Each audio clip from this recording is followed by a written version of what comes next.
Fala, torcedor, aqui é o 12º jogador e chegamos para mais um vídeo aqui nesse canal. Quero primeiramente pedir perdão a todos vocês, né, por ter ficado sem falar da disputa de terceiro e quarto lugar da Copa do Mundo, né, a pelada que a gente teve, o 6-4 maluco entre Inglaterra e França, né, um jogo onde os dois times estavam meio desencanados, então saiu muitos gols, e também por não ter falado da grande final da Copa do Mundo, né, que por muita sorte nossa terminou aí com a Argentina sendo vice-campeã, terminou com o lado bem da força vencendo, né? A Espanha venceu a Argentina por 1-0 com o gol do Ferran Torres na prorrogação, jogou muito melhor que a Argentina, foi um massacre de futebol, a Argentina foi dar o primeiro chute em direção ao gol nos acréscimos da prorrogação, lá no segundo tempo, que foi o chute do Simeone de dentro da pequena área, porque de resto não conseguiu criar nada. A Espanha dominou e merecia ter ganho de muito mais do que só 1-0, não merecia nem ter levado o jogo para a prorrogação, mas, né, perdeu muitos gols, perdeu muitas oportunidades. Acho que falta um pouco para essa Espanha o chute de fora da área. Muitas vezes os meio-campistas não chutam de fora da área, preferem o passe e tal, mas é o estilo de jogo dos caras e é o estilo de jogo que foi campeão do mundo, então não tem tanto o que criticar, não é, senhores? Mas o vídeo de hoje não é pra gente falar do título da Espanha, muito menos a disputa de terceiro e quarto lugar da Copa do Mundo, porque isso já ficou para trás, né? Infelizmente a Copa do Mundo já ficou para trás. O vídeo de hoje é para falar da seleção italiana, que vive um momento extremamente conturbado há anos, né?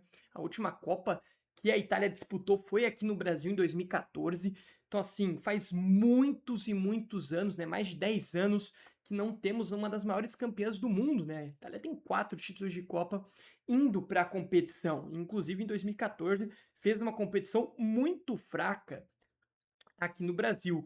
Então, assim, a Itália vem de vexames atrás de vexames, né? A última vez, inclusive, que a Itália passou, se não me engano, para os mata-matas de uma Copa do Mundo foi quando ela foi campeã lá em 2006. Antes, quer dizer, depois disso, a Itália nunca mais foi vista em mata-mata, nem em 10 nem em 14, porque em 14, né, passou para a próxima fase a Costa Rica. Eu acho que não foi o Uruguai ou foi a Inglaterra? Agora não me lembro, acho que foi o Uruguai que passou em 14. Minha mente me deu uma traída agora. E, né, depois nunca mais foi para a Copa, nem 18, nem 22 e nem 26. E aí, né, depois da Copa do Mundo, a Itália anunciou o Leonardo e o Maldini como diretor técnico, né, para começar a trabalhar esse futuro da seleção italiana, já que precisava de mudanças, né? Antes, se não me engano, quem estava nesse cargo era o Chiellini, né? O Chiellini passou, o Buffon parece que também passou por esses cargos, mas ninguém conseguiu dar jeito ou iniciar um projeto de reconstrução para a Itália. E aí chegou o Leonardo e o Maldini, né? O Leonardo, que é um brasileiro, mas com muita história no Milan, né? E praticamente um italiano, podemos dizer assim, e o Maldini, que não tem nem o que dizer, né? Então foram dois jogadores históricos do Milan, o Maldini campeão do mundo, inclusive, com a Itália em 2006. Então, assim, né? São jogadores espetaculares. O Maldini estava em 2006, né? Posso estar falando besteira, mas eu acho que estava. Mas é isso. E aí, né, caras, eles foram anunciados para tentar reconstruir a seleção italiana. E aí deu um BO gigantesco. Antes da gente falar de todo esse BO, vou pedir encarecidamente para todos vocês se inscreverem aqui embaixo no nosso canal, porque isso fortalece demais o meu trabalho. Ativarem também o sininho das notificações para sempre recebê-las quando eu postar os vídeos novos. E é claro que você não esqueça de curtir esse vídeo, compartilhar ele também e hypá-lo para que mais pessoas possam chegar até o meu conteúdo, conhecer aqui o nosso canal e a gente formar uma comunidade muito bacana por aqui. E é claro, não se esqueça de seguir o 12º jogador tanto no TikTok quanto no Instagram, porque é lá por onde a gente fica mais ativo até daqui do que aqui no YouTube, e lá sai conteúdo diário sobre futebol de seleção, europeu, brasileiro, então sai conteúdo sobre tudo e mais um pouco. Fechou, família? Então segue lá, tá aparecendo aqui embaixo o nosso arroba. Fechou? Vamos lá então para o que realmente interessa, para o ponto principal do vídeo, que é essa Itália. Como eu vinha dizendo, né, o Maldini e o Leonardo chegaram para conduzir essa reestruturação da Itália, que vem de anos e anos na vergonha. E aí, né, veio a busca pelo treinador, porque depois da eliminação para a Bósnia na repescagem da última Copa, o Gattuso não permaneceu no cargo, né? O Gattuso foi trocado e também, obviamente, como eu disse, o diretor técnico, porque chegou o Maldini e o Leonardo para reconduzir a Itália, quem sabe, a voltar a uma Copa do Mundo, né? Que é o primeiro passo, obviamente, que a Itália quer chegar, né? Voltar à Copa é o primeiro passo e disputar um título é coisa mais para o futuro, creio eu, que é assim que a Itália se imagina hoje, né? Uma das gigantes adormecidas aí no futebol de seleções. E aí, né, começou a busca por treinadores. As primeiras opções eram assim, opções caras, né, que custariam muito, mas os melhores do mercado, né? Eles foram atrás do Pep Guardiola e do Carlo Ancelotti. Sim, o Carlo Ancelotti, treinador da nossa seleção brasileira, foi procurado, né? O que aconteceu nessas negociações? O plano A era o Guardiola, porém o alto salário pedido por Guardiola foi um impasse tremendo, né? O Guardiola pediu 20 milhões de euros por ano para a Itália, então era um valor assim astronômico que a Itália não aceitou pagar. O segundo, né, o famoso plano B, né, foi o Carlo Ancelotti, porque estava ali, né, aquela ideia de que poderia ser mandado embora da seleção brasileira, de que talvez não teria continuidade, depois de ter caído muito cedo, né, nas oitavas de finais para Noruega, ficou aquele clima meio estranho e a Itália estava ali, na espreita, e fez contato com o Carlo Ancelotti. Ancelotti que já trabalhou, inclusive, dentro da Federação Italiana, ele foi vice-campeão do mundo, né, ele era da comissão técnica, vice-campeão do mundo em 94 para a própria seleção brasileira, né, o pênalti do Baggio e tudo mais. Então já trabalhou com a seleção italiana, não como treinador principal, mas como um auxiliar técnico na época. E aí ele foi procurado, a seleção italiana, né, o Maldini chegou a conversar com o Ancelotti, o Maldini que inclusive foi treinado por Ancelotti no Milan, e o Ancelotti disse um não dos maiores para a seleção italiana, disse que estava focado no Brasil, que o projeto dele nesse momento é a seleção brasileira. E o papo de demissão do Ancelotti em nenhum momento foi mesmo à tona, era mais algo criado pela torcida brasileira, que ficou meio revoltada com a eliminação, do que qualquer outra coisa, né? Não chegou em nenhum momento a CBF pensar, pelo menos pelo que eu sei de informações, em nenhum momento o Samir Chowd cogitou mandar embora o Carlo Ancelotti, tá? E aí, o plano C era Andrea Pirlo. Sim, ele mesmo, meio-campista muito habilidoso, um dos melhores meias que eu vi jogar futebol, inclusive com a camisa da velha senhora aqui que eu estou vestindo nesse momento. Né, jogou no Milan, um cara histórico, um jogadoraço, né, campeão do mundo em 2006. Esteve, inclusive, na última Copa que a Itália disputou, já, obviamente, em fim de carreira, junto com o Buffon, lá em 2014. E ele tem tido uma carreira de técnico muito abaixo, né? É um treinador extremamente abaixo do que eu imagino para a Itália, né? Se a Itália quer uma reconstrução, ela precisa de um técnico jovem e de um cara que tenha algum potencial. Apesar do Pirlo ser muito habilidoso, um cara inteligentíssimo dentro de campo, um batedor de falta com excelência, o Pirlo ele tem pouquíssimos clubes na carreira. Tá? Eu vou até abrir aqui, aproveitar um momento, o transfer market dele vai aparecer só para mim aqui, mas eu vou falando as informações que eu vou captando, tá? Deixa eu pegar aqui. Pirlo, né? Andrea Pirlo, vamos lá. Andrea Pirlo como treinador. O Pirlo, como treinador, ele tem 4 clubes profissionais na carreira. Ele iniciou, né, a sua trajetória na Juventus lá em 2021, onde ele fez 52 partidas como treinador da Juventus. No primeiro ano, inclusive, quando ele chega, a Juventus estava com um título meio que encaminhado ali, né, de Série A italiana, então não teve tanto problema, ele foi campeão, inclusive, da Série A italiana, se não me engano. Não, ele foi campeão, na verdade, da Série A italiana? Deixa eu ver. Exato, ele foi campeão da Taça da Itália e da Supercopa da Itália. Ele foi campeão da Copa da Itália, não foi nem da Liga da Série A italiana de fato, né, em 2020 e 2021. Lá ele fez 52 partidas, como eu vinha dizendo, 34 vitórias, 10 empates e 8 derrotas. Ah, Gabriel, nem são números tão ruins assim. Não, não são números tão ruins. Mas ele pegou uma época ali da Juventus, na verdade, o fim da era de muito domínio da Juventus no futebol italiano. Então ele pegou ali uma Juventus muito acima dos adversários. No ano em que a Juventus se equiparou, né, na verdade a Inter de Milão se equiparou com a Juventus, o Pirlo foi mandado embora porque ele começou a criar muita intriga no vestiário, começou a brigar e bater de frente com alguns diretores da Juve na época, e aí ele acabou sendo desligado do cargo.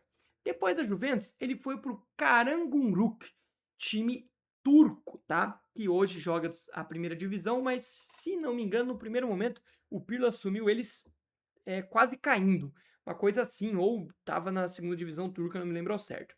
Por lá, ele fez 34 jogos, tendo 11 vitórias, 11 empates e 12 derrotas. Uma campanha muito ruim, foi mandado embora. Aí ele volta para o futebol italiano na segunda divisão com a Sampdoria em 23-24. Por lá, faz 45 jogos, 18 vitórias, 10 empates e 7 derrotas, outro desempenho muito aquém da expectativa. Aí ele fica um bom tempinho ali sem treinar, né? Porque ele sai da Sampdoria em agosto de 2024 e ele só vai assumir um time quase um ano depois, em julho de 25, quando ele assume o United FC dos Emirados Árabes Unidos. Por lá, ele tem 6 jogos como treinador do time, tá? Sendo 5 vitórias e uma derrota. Óbvio que a gente tem que levar em consideração que é a liga dos poderosíssimos Emirados Árabes Unidos. Então é uma liga muito fraca, uma liga muito aquém, né, de qualquer coisa, uma liga, sim, vamos dizer aqui, praticamente semi-profissional lá nos Emirados Árabes Unidos. E você percebe isso quando o cara tá desde julho de 25 no clube e ele fez 6 jogos por lá. Porque ele tem pouco jogo, é outro padrão de futebol disputado. Então é assim, um técnico muito fraco. Um cara que é muito bom tecnicamente, como jogador foi um extra classe, como a gente citou aqui, mas na beira do gramado nunca deu certo, nunca conseguiu se provar, apesar do início de trabalho dele na Juventus ter sido interessante. E as principais críticas ao Pirlo na época foram, né, ali pro problema de vestiário, né, e tudo mais. E aí, né, a Itália, na verdade, o Maldini e o Leonardo deram aí o aval para contratar o Pirlo. E aí foram avançando as negociações até que o Fabrizio Romano fez o anúncio que o Pirlo era o novo técnico da seleção italiana, que faltava apenas a assinatura do contrato e tudo mais. Porém, entretanto, todavia, quando a informação chegou ao presidente da Federação Italiana, o Malagò, esqueci o primeiro nome dele agora, ele brecou a contratação. Por que, que ele não permitiu que Pirlo treinasse a seleção italiana? Porque o Pirlo, nesse momento, na verdade, há um bom tempinho já, ele é a cara, né, ele é o garoto propaganda de uma casa de apostas do futebol russo.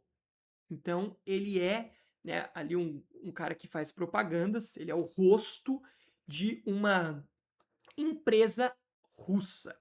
E aí, né, vocês sabem tudo o que acontece envolvendo esse país, toda a briga dos outros países europeus com, né, o regime e tudo mais, e como a Rússia é conduzida, e não só por isso, mas também por tudo que acontece lá, né, no confronto, que a gente sabe que tá rolando, não gosto de ficar citando as palavras aqui, mas vocês sabem o que eu estou querendo dizer.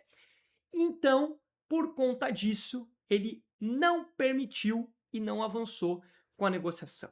Ele disse não, que não ia dar, que a negociação ia ter que parar e que a Itália teria que buscar outro treinador. Essa brecada do presidente da Federação Italiana causou um alvoroço na mídia italiana e causou uma briga ferrenha com os novos diretores técnicos, né? O Maldini e o Leonardo.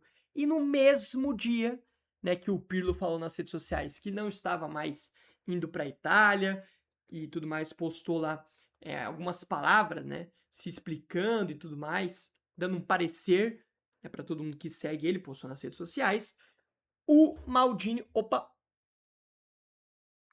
o Maldini e o Leonardo anunciaram que estavam de saída da Itália, que eles queriam o Pirlo, que o nome deles para assumir a seleção era o Pirlo, e que se não fosse possível trazer o Pirlo, eles estavam deixando o cargo. Então, como o presidente bateu o pé, o Pirlo não poderia ser contratado, os dois deixaram o cargo após 10 dias de trabalho.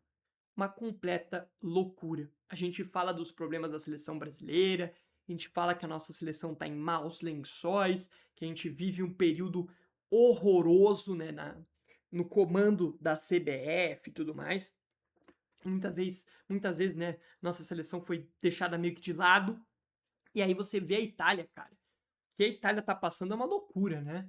Sim, uma crise absurda da equipe e que no momento que trouxe dois nomes renomados, conhecidos, que talvez pensassem, né, um pouco mais moderno, pudesse fazer algo de diferente, esses caras deixaram o cargo com 10 dias de trabalho.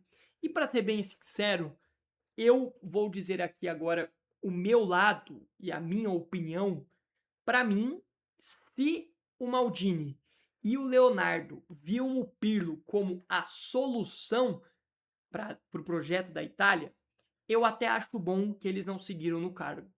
Porque, cara, quando você olha a carreira do Pirlo, que eu citei todos os números aqui, não tem como você dizer que é um bom treinador. Não tem como. Eles estavam contratando o Pirlo por ser um cara com história na seleção, por ser um campeão do mundo, por ser um cara que eles têm boa relação. Então, assim, foi muito por conta disso. Óbvio que a Itália não queria o Pirlo de primeira. A gente sabe, procurou o Guardiola, procurou o Ancelotti. Quem sobrou foi o Pirlo. Por que não poderia ter outro treinador? Tá, e aí eu dou aqui a minha opinião. Se a Itália quer se reconstruir, se a Itália quer um projeto a longo prazo, ela tem que entender que ela precisa de um técnico jovem, promissor, com ideias inovadoras e alguém que tenha a chave da seleção nas mãos para trazer uma identidade de futebol e para vir desde a base, né, como por exemplo a Espanha fez com o De La Fuente. Não que ele tenha que começar nas categorias de base, mas que ele acompanhe a base, que ele seja um cara com muita influência na construção dessa nova geração italiana. E sendo bem sincero, apesar do Pirlo ter ainda 47 anos, se não me engano, e para técnico ser jovem, o Pirlo não tem um trabalho consolidado. Muito pelo contrário, o trabalho dele, que foi melhor na carreira, que foi o início na Juventus, foi destruído por um problema de vestiário. Você trazer um cara que, tudo bem, você é amigo, você é parceiro, você confia, e tudo bem, o Pirlo sabe de futebol, isso é inegável, o Pirlo foi um dos melhores meias que eu vi jogar futebol, como eu já disse anteriormente, mas um cara que vai ter problema pro vestiário não é interessante, ao meu ver, na seleção italiana. Ah, Gabriel, quem você traria para a seleção italiana? Se fosse pensar em um projeto a longo prazo, dar a chave de uma geração na mão desse cara, eu, se fosse hoje um dos caras que estão comandando a Itália, o futebol italiano, eu iria atrás de Thiago Motta. Ah, Gabriel, o trabalho do Thiago Motta na Juventus foi horroroso. Não durou nada. O time não jogava porcaria nenhuma. Mentira. O início do trabalho do Thiago Motta na Juventus foi muito interessante. O trabalho dele começa a degringolar a partir do momento que o Bremer, que era o principal zagueiro do time, se machuca. Aí o time se perde completamente. Mas até o momento que o Bremer jogava, a Juventus fazia um campeonato muito bom. A Juventus era muito competitiva. E, sendo bem sincero, a Juventus hoje é um cemitério de jogadores, né? A Juventus hoje, infelizmente, ela acabou. A gente precisa deixar isso claro. Se a Itália está adormecida, a Juventus é uma das equipes adormecidas do futebol italiano. Não tem como dizer. Hoje a Juventus é a quinta força do campeonato italiano. Muito por conta dos problemas financeiros, da crise do próprio clube, e que reflete sim na seleção. E refletiu, é claro, no trabalho do Thiago Motta. Mas a gente vale lembrar que por Thiago Motta chegar no Juventus, ele fez uma campanha absolutamente incrível com o Bolonha. Um time que brigaria meio de tabela, assim, décimo terceiro, e o cara levou esse time para Champions League. Thiago Motta levou esse time para Champions League. Hoje, o Bolonha é um time que disputa nas mesmas posições que a Juventus. Quinta, sexta, sétima colocação por conta do Thiago Motta. Thiago Motta chegou, construiu um time, construiu uma identidade de jogo e o Bolonha hoje é o que é no campeonato italiano e cresceu tanto de posições, escalonou tantas posições por conta do trabalho longo que teve com o Thiago Motta. Então eu enxergo no Thiago Motta um técnico com potencial e um técnico que, tendo espaço, tempo para trabalhar e a chave de um projeto longevo, ele pode sim reconstruir essa seleção italiana. Então eu, inclusive, no dia que a Itália, né, basicamente anunciou o Pirlo, que o Fabrizio Romano soltou que o Pirlo seria treinador da Itália, eu postei nos meus stories no dia dizendo que era uma escolha errônea na minha visão, porque o Pirlo não era um técnico de nível ótimo. Ah, o Thiago Motta é um técnico de nível ótimo? Não. O De La Fuente era um técnico ótimo antes de assumir a Espanha? Não. Mas eu acho que você precisa de um técnico com ideias inovadoras para trazer algo novo, para realmente mudar essa Itália. Essa Itália precisa se reestruturar e não ser mais do mesmo.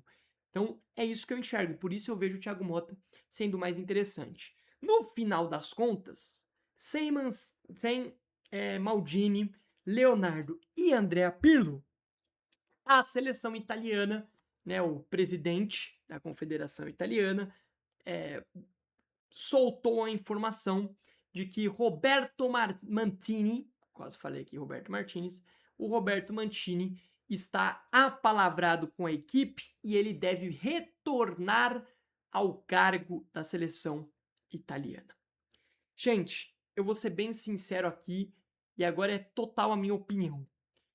O Roberto Mantini não é um técnico ruim, muito pelo contrário. A última vez que a gente viu a Itália competindo e jogando futebol de alto nível foi com esse cara na beira do gramado. A Itália do Roberto Mantini fez um ciclo para 2022 muito forte. Os caras ganharam a Euro de 2021, os caras ficaram assim meses sem perder, chegaram a bater uma das maiores invencibilidades da história do futebol de seleções. Então era assim, um trabalho extremamente estabilizado e que foi por água abaixo com a queda para a Macedônia do Norte na repescagem daquela Copa do Mundo de 22. E aí ele foi mandado embora. Hoje, né, saiu essa informação do Mantini e eu falei nos meus stories mais uma vez. Para mim, o Mantini nunca deveria ter sido demitido da Itália. Nunca. Porque o trabalho, apesar de não ter ido para a Copa e ter sido um vexame e cair para a Macedônia do Norte, foi a pior eliminação das últimas 3 Copas, né, que os caras caíram na repescagem, foi a pior de todas, né? Disparado. Você cair para a Macedônia do Norte na primeira fase da repescagem é uma vergonha completa. Pelo menos agora contra a Bósnia, se ganhasse, poderia estar na Copa. Acabou perdendo nos pênaltis e tal. Também não fez um jogo bom nem nada disso. Mas eu falei nos meus stories. O ciclo do Mantini era uma coisa assim, astronômica. A seleção da Itália tinha um modelo de jogo. A seleção da Itália tratava a bola com carinho. A seleção da Itália foi campeã da Euro de 2021, sendo o melhor time do campeonato, jogando muita bola. Apesar de ter feito uma final muito equilibrada com a Inglaterra do Southgate e tudo mais, indo para os pênaltis e tal, foi a melhor equipe daquela Euro de 21. O problema da Itália foi, muitas vezes, jogar meio que no desdém nas eliminatórias, na fase de grupos das eliminatórias europeias, e aí ficou atrás da Suíça, se não me engano, no grupo. E na repescagem, para ser bem sincero aqui, eu lembro desse jogo que eu assisti inteiro, a Itália amassou a Macedônia do Norte, gente. A Itália amassou a Macedônia do Norte. Se não me engano aqui, e aí também não lembro talvez de cabeça, mas se não me engano, a Macedônia do Norte tem um chute no gol. E fez 1-0 e eliminou a Itália da repescagem, cara. A Itália amassou. O Immobile perdeu uns trocentos gols. Então, assim, o menor dos problemas da Itália na época era o Roberto Mantini. Um cara que reestruturou naquele momento a seleção italiana. Foi a última vez que a gente viu a Itália competir. Gabriel, você acha a escolha certa agora? Nem tanto, porque o Mantini tá assim, voando há muito tempo. Se não me engano, o Mantini não assumiu nenhum time desde que ele saiu da Itália. Nenhum time, tá sem trabalhar. Então, para mim, nesse momento, não faz sentido você trazer o Roberto Mantini de volta. Apesar de achar que é uma escolha melhor que o Pirlo. A escolha do Pirlo, para mim, era inacreditável. É uma escolha muito errônea de Maldini e Leonardo. Então, assim, eu acho que o Mancini não era a melhor opção, porque eu já citei, para mim o Thiago Motta é a melhor opção para a Itália se reconstruir de fato, mas eu não acho que o Mancini é horroroso, que é desesperador. Meu Deus, a Itália tá trazendo um cara que não conseguiu classificar eles para a Copa e tal. Mas foi a última vez que a gente viu a Itália praticar futebol. Depois disso, meu Deus, a Itália do Spalletti era uma vergonha, a Itália do Gattuso, né, o Gattuso passou 2 vezes no comando da Itália, horrorosa a Itália do Gattuso. Então, assim, muito ruim. A última Itália que jogou futebol foi a de Roberto Mancini. Eu acho que o momento de não demitir o Roberto Mancini era após a eliminação para a Macedônia do Norte. Ali, o Mancini não deveria ter sido demitido. O Mancini deveria ter continuado o trabalho. Porém, a Itália preferiu romper, por entender que era uma vergonha a equipe não se classificar para mais uma Copa do Mundo. Não tinha ido para 18 já, né? Então era uma vergonha tremenda não ir para aquela Copa. Mas a grande realidade é que depois daquilo, a Itália não inexistiu. A Itália não existiu mais para o futebol europeu, para o futebol de seleções. A Itália virou só mais uma. Seleção ali ridícula. A Itália pegou a Noruega, gente. Tudo bem, é a melhor geração da história da Noruega. Mas, gente, você vai assistir Noruega e Itália, os 2 jogos nas eliminatórias para a Copa de 26, a Itália toma um totó de bola. A Itália toma uma surra da Noruega. A Noruega, se não me engano, ganhou de 4-2 e 4-1. Uma parada assim, uma surra. Muito superior. Muito superior. A Itália não é competitiva. Pode ser que com o Mancini não tivessem também ido à Copa. Mas, pelo menos, competir, eu posso dizer para você que a Itália ia competir. Ah, Gabriel, a geração da Itália é fraca. Sim, a geração da Itália não é forte. Muito pelo contrário, a geração da Itália é bem mediana. É uma geração pior do que o Brasil, com toda certeza. Mas não é também de se jogar fora. Eles têm goleiro, o Donnarumma é um goleiraço.